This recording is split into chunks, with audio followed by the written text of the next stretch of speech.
ГСП онлайн. Городские новости сейчас. В воскресенье Центр детского и юношеского творчества проводит День открытых дверей. Гости могут познакомиться со всеми направлениями работы, их здесь 33. В том числе прикладные, танцевальный, театр, балет, туризм и многое другое. Одновременно с этого дня уже можно официально записать своего ребенка на понравившийся раздел. Согласно муниципальному контракту, на базе ЦДЮТа бесплатно обучаются 1200 детей. Есть и платные направления, за счет них цифра еще вырастает. В перспективе нескольких лет должны появиться новые разделы, например, незабвенный планетарий, о котором столько вспоминают.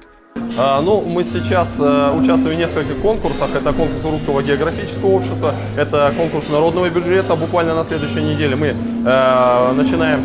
принимаем участие в конкурсе, который организовал Лукойл Коми. Это социальные и культурные проекты. Так что, думаю, наверное, с нового учебного года вряд ли не успеем, но со следующего, с 2019 года, это я могу официально заявить, он будет. Среди новых направлений, которые работают уже сейчас, на базе центра открылась школа безопасности, близкая к сфере МЧС, и начинание 3D-моделирования.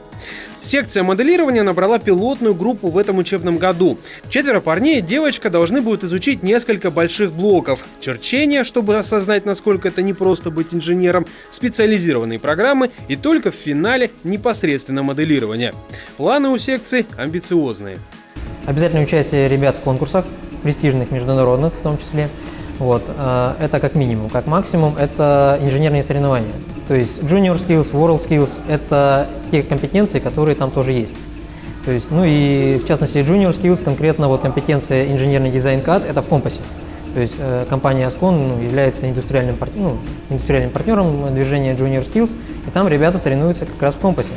Но это очень серьезный уровень.